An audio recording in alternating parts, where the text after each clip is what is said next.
नमस्कार दोस्तों, स्वागत है आपका आपके अपने YouTube चैनल स्टडी मॉनिटर में। तो संपूर्ण Uttarakhand one liner question series की आज पहली क्लास है दोस्तों। तो इस क्लास में हम डीपली एक्सप्लेन करेंगे उत्तराखंड के राज्य प्रतीकों के बारे में तथा उनसे संबंधित सभी महत्वपूर्ण बिंदु जो कि सभी प्रकार के एग्जाम्स के लिए काफ़ी ज़्यादा इंपॉर्टेंट रहेंगे दोस्तों। तो साथियों, वीडियो को लास्ट तक जरूर देखिएगा और जितने भी पॉइंट्स हो सकते हैं इंपॉर्टेंट उनको नोट डाउन कर सकते हैं आप। तो सबसे पहले देखते हैं कि उत्तराखंड राज्य शासन द्वारा प्रतीक चिन्हों का निर्धारण किया गया। तो प्रतीक चिन्हों का निर्धारण कब किया गया, ऐसा प्रश्न आता है तो ये 2001 में किया गया दोस्तों। नेक्स्ट पॉइंट है, शासकीय कार्यों में किस चिन्ह का प्रयोग किया जाता है। तो उत्तराखंड के शासकीय कार्य चाहे वो किसी भी प्रकार के राजकीय क्रियाकलाप हों, तो वहाँ पर जो है उत्तराखंड राज्य का जो प्रतिनिधित्व करने के लिए चिन्ह का प्रयोग किया जाता है वो है उत्तराखंड का राज्य चिन्ह या राज चिन्ह, जो कि आप लोग देख रहे होंगे दोस्तों। इसके बारे में अगर हम बात करें तो इसे उत्तराखंड राज्य की जब स्थापना हुई थी 9 नवंबर सन 2000 को, उसी समय जो है नव गठित जो अंतरिम सरकार थी उनके द्वारा इसको अपनाया गया था दोस्तों। और इसके बारे में जानकारी लें तो इसका आकार है हीरे की तरह दोस्तों, आप लोग देख रहे होंगे, या फिर समचतुर्भुज के आकार का ये है। इसके प्रतीक की बात करें उससे पहले हम जान लेते हैं कि दोस्तों ये जो है हिमालय पर्वत के शिखरों द्वारा सहारा लेते हुए दर्शाया गया है। और इसके साथ ही साथ ऊपरी भाग में आप लोग देख रहे होंगे कलगी में जो है लाल पृष्ठभूमि में एक भारत का राष्ट्रीय चिन्ह दिखाया गया है, अशोक की लाट, और उसके नीचे संस्कृत भाषा में सत्यमेव जयते भी संलग्न है, जबकि निचले भाग में नीले रंग में उत्तराखंड राज्य अंकित है दोस्तों। प्रतीकों की अगर बात करें, प्रश्न बनते हैं छोटे छोटे। तो राज्य चिन्ह के जो ऊपरी भाग में दर्शाई गई लाल रंग की पृष्ठभूमि है वो किस चीज़ का प्रतीक है, वो है आपका उत्तराखंड राज्य आंदोलन के दौरान जो शहीद हुए हमारे राज्य आंदोलनकारी थे उनके रक्त का प्रतीक है दोस्तों। जबकि श्वेत रंग की जो पृष्ठभूमि है वो शांति प्रिय प्रकृति वाले उत्तराखंड वासियों की प्रतीक है दोस्तों। और इसके अलावा जो पर्वत शिखर हैं वो हिमालयी राज्य की भौगोलिक और पारिस्थितिक प्रकृति को दर्शाता है, और जबकि जो नीचे से 4 जलधाराएं हैं वो गंगा नदी को दर्शाती हैं, और नीला रंग जो है वो राज्य की पवित्र नदियों के शुद्ध जल का प्रतीक है दोस्तों। तो ये आपका उत्तराखंड राज्य के राज्य चिन्ह के बारे में थोड़ा सा वर्णन था। नेक्स्ट, राज्य चिन्ह में लाट के नीचे जो संस्कृत भाषा में लिखा सत्यमेव जयते है वो लिया गया है। तो ये प्रश्न भी बनता है दोस्तों, तो ये कहाँ से लिया गया है, तो ये है आपका मुंडको उपनिषद से। अब हम बात करते हैं दोस्तों उत्तराखंड राज्य के राज्य गीत के बारे में। तो उत्तराखंड राज्य का राज्य गीत है, उत्तराखंड देवभूमि मातृभूमि सत सत वंदन अभिनंदन। इसके बारे में थोड़ा सा और जाने तो इस राज्य गीत को लिखा है हेमंत बिष्ट जी के द्वारा। और इसके अलावा इस राज्य गीत की जो समय अवधि है वो है 9 मिनट। कभी कभी इस तरह के प्रश्न भी पूछ लेता है। और राज्य गीत में आवाज़ है दोस्तों गढ़वाल के प्रसिद्ध जो हमारे सिंगर हैं श्री नरेंद्र सिंह नेगी जी और अनुराधा निराला जी की आवाज़ में ये गीत है दोस्तों, आप लोग यूट्यूब वगैरह में देख सकते हैं। और जो ये राज्य गीत है, सॉरी यहाँ पर थोड़ा सा गलत हो गया है, तो राज्य गीत चयन समिति के अध्यक्ष कौन थे जिस टाइम पे इसको राज्य गीत घोषित किया गया, तो उस टाइम पर चयन समिति के जो अध्यक्ष थे वो थे लक्ष्मण सिंह बटोही जी। अब हम आते हैं उत्तराखंड का राज्य पशु जो कि है कस्तूरी मृग पे। दोस्तों इसके बारे में बेसिक जानकारी हम देखते हैं। तो कस्तूरी मृग को कहा जाता है तो बेसिकली इसे बोला जाता है हिमालय का मस्क डियर। और इसके वैज्ञानिक नाम की बात करें तो वैज्ञानिक नाम है इसका मास्कस काइसोगास्टर। जी हाँ, यह आप लोग नोट डाउन कर लीजिए। नेक्स्ट पॉइंट है, उत्तराखंड में कस्तूरी मृग की प्रजातियां पाई जाती हैं। तो 4 प्रजातियां इसकी उत्तराखंड में पाई जाती हैं दोस्तों। तो ये काफ़ी ज़्यादा इंपॉर्टेंट पॉइंट है। नेक्स्ट, कस्तूरी मृग किस परिवार का सदस्य है, तो ये है अंगुलोटा कुल और मोसिडे परिवार का सदस्य। नोट डाउन कर लीजिए। नेक्स्ट पॉइंट, उत्तराखंड के जंगलों में कस्तूरी मृग कितनी ऊंचाई पर पाए जाते हैं, तो ये 3600 मीटर से लेकर 4400 मीटर तक पाए जाते हैं दोस्तों। और इसके अलावा कुछ अन्य जानकारी कस्तूरी मृग के बारे में देखें तो इसकी औसत आयु लगभग 20 वर्ष होती है। और इसके अलावा जो इसका मुख्य भोजन है वो केदार पाती है दोस्तों। और जो कस्तूरी प्राप्त होता है वो नर मृग से प्राप्त होता है दोस्तों, जो नर है उससे प्राप्त होता है। बेसिकली जो कस्तूरी है उसका रासायनिक नाम है मिथाइल ट्राइक्लोरोपेंटाडेकेनॉल। तो ये भी प्रश्न बन सकता है, जो कस्तूरी प्राप्त होता है कस्तूरी मृग से उसका रासायनिक नाम। और दोस्तों जो कस्तूरी है वो लगभग 30 से 45 ग्राम एक कस्तूरी मृग से लगभग 3 वर्ष के अंतराल में प्राप्त किया जा सकता है। और इसके अलावा अगर हम कुछ अन्य जानकारी देखें तो कस्तूरी मृग के जो है सींग नहीं होते हैं, उनके आत्मरक्षा के लिए कुछ 1-2 नुकीले दांत होते हैं दोस्तों। और जो कस्तूरी मृग के पीछे के पाँव हैं वो आगे के पाँव की अपेक्षा लंबे होते हैं दोस्तों। और इनकी एक विशेषता यह है कि वे जो है अपना निवास स्थान नहीं छोड़ते हैं, मतलब एक ही जगह पर वो ज़्यादातर रहते हैं। और दोस्तों इसके अलावा जो कस्तूरी है वो बहुत सारे दवाई वगैरह बनाने के काम आते थे, तो इसीलिए जो है इनका बहुत ज़्यादा मात्रा में जो है इनको मारा जाने लगा। तो इनके संरक्षण के लिए कुछ वन्यजीव विहारों की स्थापना की गई। तो इसके बारे में अगर हम जानें तो कस्तूरी मृग संरक्षण के लिए जो एक इम्पोर्टेंट वन्यजीव विहार की स्थापना की गई वो था आपका केदारनाथ वन्यजीव विहार। इसके अंतर्गत जो है कस्तूरी मृग संरक्षण ओपन किया गया। तो ये लगभग 1972 में किया गया। और एक पॉइंट और है जो कि कस्तूरी मृग जो है सर्वाधिक मात्रा में कहाँ पाए जाते हैं, ये पिथौरागढ़ के अस्कोट वन्यजीव विहार में पाए जाते हैं दोस्तों। और दोस्तों जो महारूढ़ी कस्तूरी मृग अनुसंधान संस्थान है बागेश्वर में, उसकी स्थापना कब हुई थी प्रश्न बन सकता है। तो 1977 ईस्वी में इसकी स्थापना हुई। और इनके कस्तूरी मृग प्रजनन व संरक्षण केंद्र की स्थापना भी की गई है उत्तराखंड में, जो कि चमोली जिले के कांचुला खर्क नामक स्थान पर की गई। ये 1982 ईस्वी में की गई, थोड़ा सा यहाँ पे मिस्टेक है, 1982 में, जहाँ पर जो है कस्तूरी मृग प्रजनन व संरक्षण केंद्र है। अब हम जान लेते हैं नेक्स्ट, जो कि काफ़ी ज़्यादा इम्पोर्टेंट है, उत्तराखंड राज्य का राज्य पुष्प। तो ये है आपका ब्रह्मकमल, जैसे कि आप लोग जानते हैं। तो इसके बारे में जानें तो ब्रह्मकमल राज्य के हिमालय क्षेत्रों में कितनी ऊंचाई पर मिलते हैं।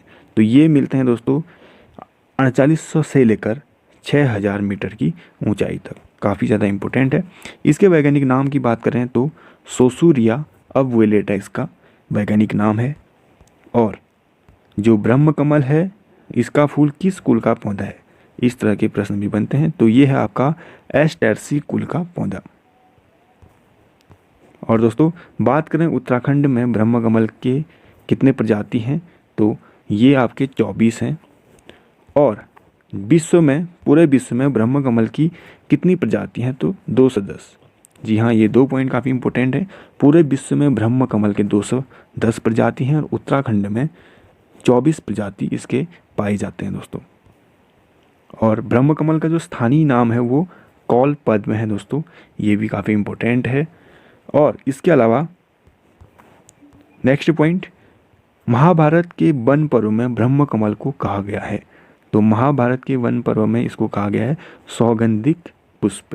तो दोस्तों हिमाचल प्रदेश में ब्रह्मकमल को कहा जाता है दूधा फूल, और कश्मीर में इसे कहा जाता है गलगल। और इसके अलावा इसको हिमालय पुष्पों का सम्राट कहा जाता है दोस्तों। ब्रह्मकमल को ही हिमालय पुष्पों का सम्राट भी कहा जाता है। इसकी कुछ विशेषताओं की बात करें तो ये बेसिक रूप से ये बैगनी रंग का होता है। और ब्रह्मकमल पौधे की जो ऊंचाई है वो लगभग 70 से लेकर 80 सेंटीमीटर तक इसकी ऊंचाई होती है दोस्तों, हाइट। और दोस्तों इसके खिलने का जो समय है वो जुलाई से लेकर सितंबर के आसपास है। और ब्रह्मकमल के पौधे का पर जो है 1 वर्ष में केवल एक ही बार पुष्प लगता है दोस्तों। और कहा जाता है कि जो ब्रह्मकमल का पुष्प है वो अर्धरात्रि को खिलता है। तो ये तो थी जानकारी ब्रह्मकमल से लेके। नेक्स्ट पॉइंट है उत्तराखंड का राज्य वृक्ष बुरांस। तो पहला पॉइंट है उत्तराखंड में बुरांस कितनी ऊंचाई पर मिलता है। तो ये आपका 1500 से लेकर 4000 मीटर की ऊंचाई तक आपको ये बुरांस देखने को मिल जाएगा। और दोस्तों इसके वानस्पतिक नाम की बात करें तो रोडोडेंड्रोन अर्बोरियम। जी हाँ, रोडोडेंड्रोन अर्बोरियम इसका वानस्पतिक नाम है। और नेक्स्ट पॉइंट है दोस्तों बुरांस किस कुल का वृक्ष है। तो ये है दोस्तों एरिकेसी कुल का वृक्ष। और नेक्स्ट, नेपाल में बुरांस को कहा जाता है दोस्तों। नेपाल में इसे गुरांस के नाम से जाना जाता है। और ये जो है नेपाल का राष्ट्रीय पुष्प है दोस्तों, ये याद रखिएगा। और बुरांस उत्तराखंड के अलावा किस अन्य राज्यों का राज्य पुष्प है दोस्तों। एक्चुअली दोस्तों उत्तराखंड का ये राज्य वृक्ष है, जबकि अन्य राज्यों में अन्य 2 राज्यों का ये राज्य पुष्प है दोस्तों। एक तो हिमाचल प्रदेश और दूसरा नागालैंड। दोस्तों एक चीज़ और, जो नागालैंड है वहाँ का राज्य पुष्प तो सेम है, यानी कि रेडोडेंड्रॉन अर्बोरियम ही है, जबकि जो हिमाचल प्रदेश है वहाँ का जो राज्य पुष्प है वो बुरांस की दूसरी प्रजाति है, गुलाबी बुरांस के नाम से उसको जानते हैं। नेक्स्ट, भारत में बुरांस की कुल कितनी प्रजातियाँ पाई जाती हैं, ये काफ़ी ज़्यादा इंपॉर्टेंट है। तो दोस्तों 87 प्रजातियाँ पाई जाती हैं पूरे ऑल ओवर इंडिया में। नेक्स्ट पॉइंट, भारत में सर्वप्रथम बुरांस के रेडोडेंड्रॉन अर्बोरियम प्रजाति की खोज हुई थी। तो जो रोडोडेंड्रॉन अर्बोरियम है उसकी प्रजाति का जो खोज है वो जम्मू में हुई थी दोस्तों, श्रीनगर में सबसे पहले। नेक्स्ट, बुरांस के पुष्प में पाया जाता है, तो दोस्तों बुरांस के पुष्प में पाया जाता है मेथेनॉल।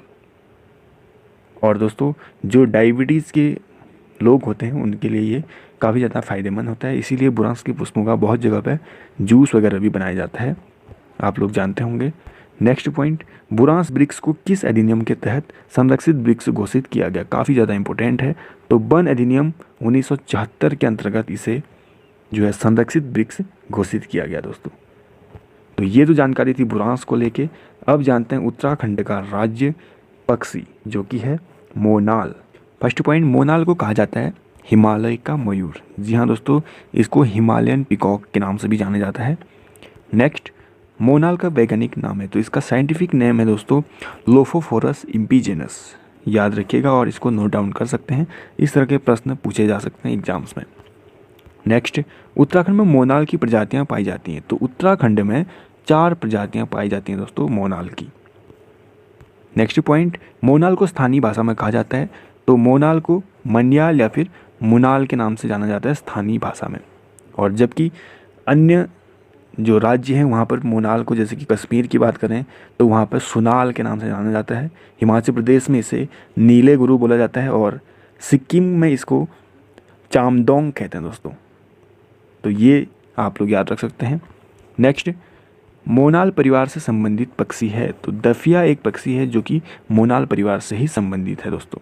नेक्स्ट पॉइंट है, मोनाल का प्रिय भोजन है, तो इसका प्रिय भोजन माना जाता है आलू। नेक्स्ट, किस अधिनियम के तहत मोनाल को संरक्षित किया गया, तो दोस्तों इसे संरक्षित किया गया वन्य जीव संरक्षण अधिनियम 1972 के अंतर्गत।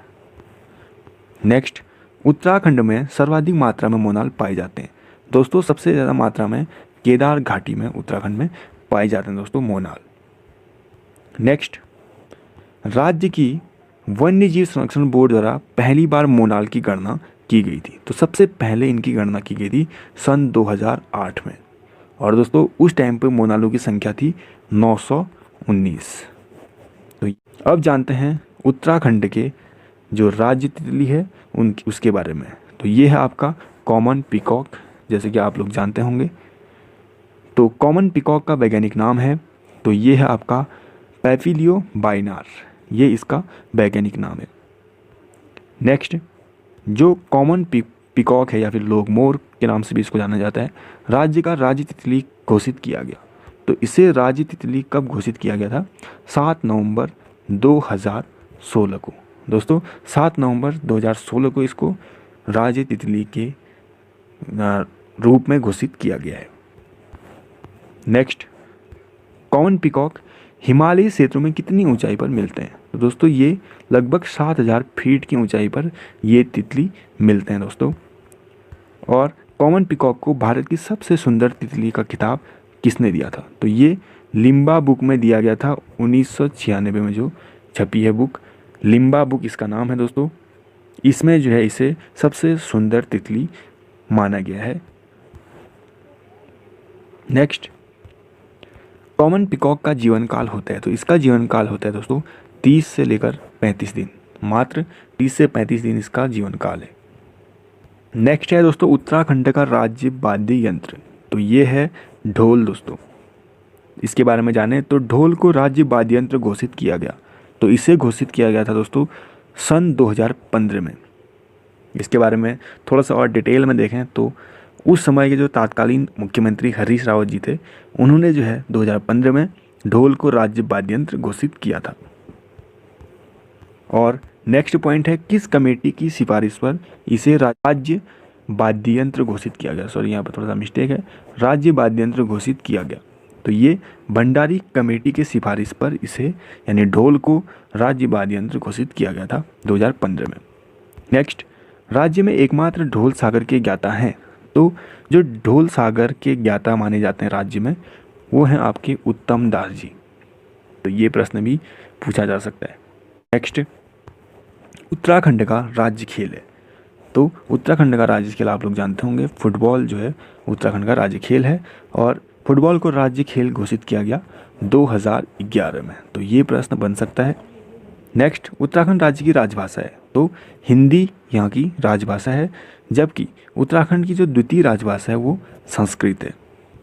और दोस्तों संस्कृत को राज्य की दूसरी राजभाषा कब घोषित की गई, तो 2010 में इसको द्वितीय राजभाषा के रूप में घोषित की गई संस्कृत को।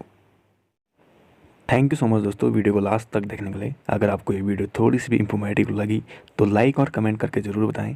दोस्तों अगर आप हमारे चैनल पर नए हैं तो आप चैनल को सब्सक्राइब ज़रूर करें और अपने ज़्यादा से ज़्यादा दोस्तों तक इस वीडियो को पहुंचा दें दोस्तों। Thank you so much.